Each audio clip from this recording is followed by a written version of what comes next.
Alright boys and girls, and welcome back to another building video. This time I'm bringing you all the Conquest, a medium group sized build with a nice open core, a beautiful compound, and a wonderful shooting floor. As you know, the names of my bases are often named on TV shows, and if you don't know where this one's from, you need to lock in. Fix up quick. Get that show on ASAP, because you're missing out. As you boys and girls know, base building has been my bread and butter for a good amount of time now, and making these houses and the videos takes a whole lot of effort, so if you're able to drop a little like on the vid, maybe even a sub, and comment something very nice down below, and that would just brighten up my day, boys. But anyway, without further ado, we're here for a house, and let me show that to you now. Alright, let's jump in with a tour of the base and give you guys a look at what we got going on. So the house is a medium-sized build, or medium-sized groups. Nothing too ambitious for maybe a trio on a 2x, but still giving you a bit of room for those deeper groups who may not want to farm millions and millions of mats. Now we got a few entrances into here, which is super handy.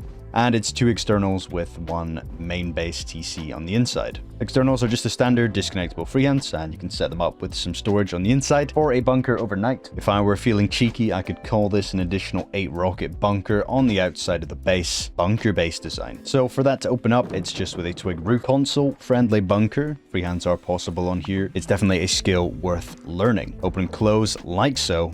And sometimes people forget we do need to build back from main base side to place this, disconnecting the external, overlapping the main, allowing us to replace TC in case of an online raid scenario, or if you just fancy moving it to a different spot, it's up to you. Little side note, sometimes this roof can be red. Try placing it from above and making this a non-DLC skin, and then you should be good to go from there. Now that we've covered the externals, obviously it's the same over here, we'll go ahead and take a look inside the base. Yo, if you're new to building and you're looking to improve, my Discord is a wonderful place to be. We got multiple great builders, including myself, ready to help you guys out with any questions you may have. You can also access all of my settings that I use for base building videos and for PvP talents. And in the Discord, I offer a custom base design system where you can purchase your very own custom base down to all your favorite features for you and your team to use. Check it out in the Discord down below. So it's 4 ways in, which is super handy the way these line up.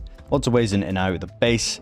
You make that a DLC skin, and you got full coverage out here before you end up heading outside. This base has got a nice little seawall on it, so it's a super strong compound. I really like how it works out. We got some good Patrico angles looking down through into the compound, then round the back, so when these high walls break, that's going to open up and give us a great angle. We've got a nice new way from S4 to cover our head with the new triangle planters, keeping the top of our head safe and allowing the tightest angle possible. However, it's a standard gatehouse with some triangles going on here. A lot of chain link for the turret too. Watching behind that furnace, anyone laddering over and just wrapping through the entire compound too, which is super good. That chain link's going to make it a hard HV, and we can see the seawall setup as well. It's not an easy compound to push through. Wooden high walls to bait you in for a cheap path into the large furnace, into a fat seawall that's going to be rough to ladder over whilst dealing with turrets. Another turret here with great angles. I really like how that one watches down and through. Really good stuff. You can wrap through, taking off the window to access the large furnace. The rest of the seawall lines up over here, and overall,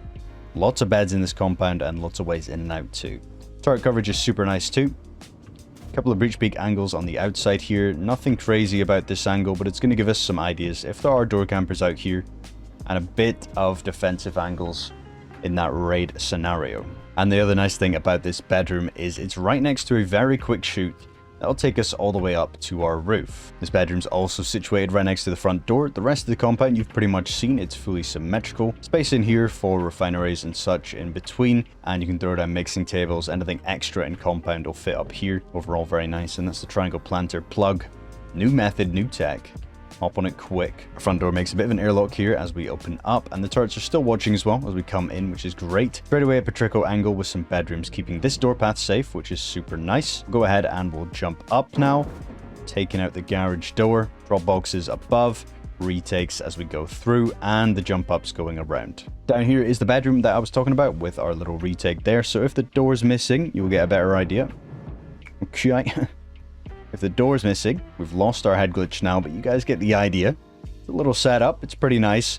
Early game beds, barrel underneath to re-gear from, and a retake to the floor above as well.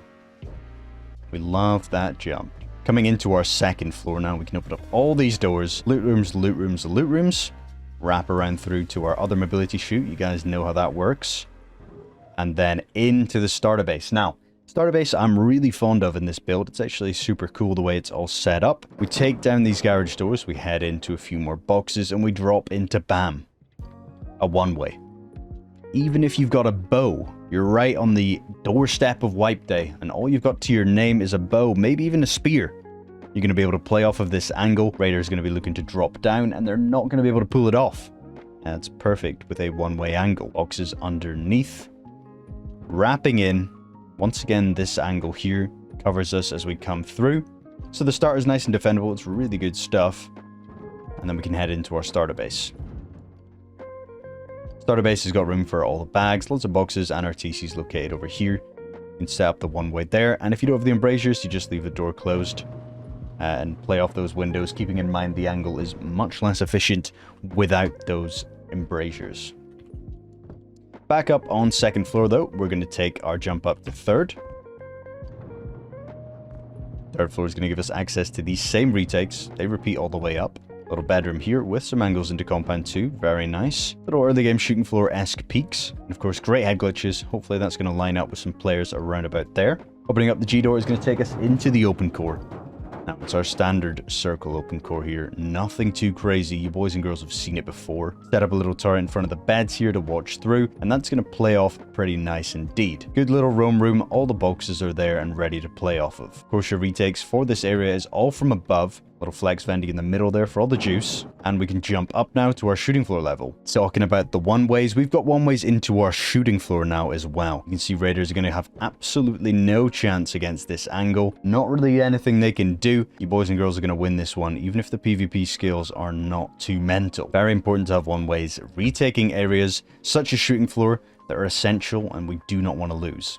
You can see we can retake on the left and the right there, which is super clean and super nice. Coming up now, this is our little defense room on the top here. Scatter some beds around here. You've got the retakes into the open core, some boxes in the middle, and you can just slam beds, bags around here and play off this. If that open core is breached on any of the outside walls, you'll be able to play off those ramps. That's going to be our roof jump up over here. There's 2 of those, but we won't go in there just yet. 4 exits out onto the shooting floor. One way still keeping us safe, and you can see we can play off of these angles here on the wide gaps. Nice downward wide gap angles, and of course you could change this to a non-DLC roof and tighten up this angle even more while still allowing for downwards. Then we got the bad boy here. Everybody's loving this one. It's coming in super handy, bouncing nades off of here. We're safe from the tall raid bases and we can focus players down below. Up above we have the retakes with the cat ears, of course, watching up onto our roof. Anyone up there is going to have a tough time holding it down as there's just too many angles watching that roof. If you're one of those who prefers to peek out of the smaller gaps and the less favorable peaks for raiders to deal with, you can window off the left and right here and just focus on that brutalist peak down the middle. It's going to give us great coverage, and of course there's one on every single side, all 6, so you're always going to have the option to utilize it. Every time still having the retakes on roof too, so it's really not a good spot for raiders to play from.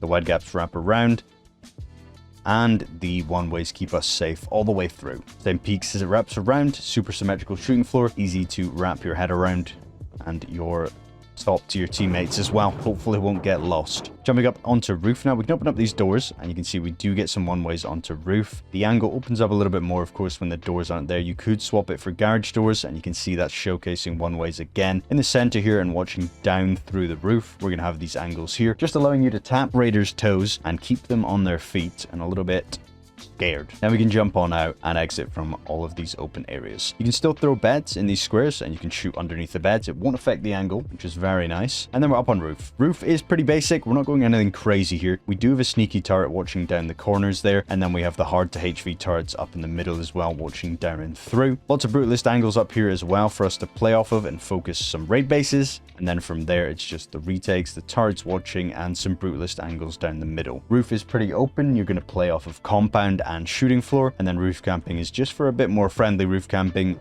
as opposed to a siege raid defense up here. Overall, this base packs everything you could need for online and offline raid defense. It's quick to throw down, it's simple to learn, and there's not any crazy freehanding tech needed for this build. I reckon you boys and girls are going to rate this one a lot, and I'll go ahead and break down the cost for you now. First of all, on screen is the total build cost. Second up is that build cost in box amounts. And lastly is the total upkeep spread between 3 TCs, and of course the main TC is holding the majority of that upkeep. Hopefully you're all impressed with the build and you'd like to learn how to build it. I'm gonna go ahead and break that down for you now.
Once you've done that, that completes the base design. Got a bit of a cold at the moment and it's not easy to get these voiceovers out, unfortunately. Hopefully it was okay this time around to follow the tutorial without a voiceover. Sorry to let you guys down on that one. Hope you boys and girls enjoyed the video. Hope to see this base out there on some servers. Remember to join the Discord down below and I'll see you boys and girls in the next video. See you in a bit.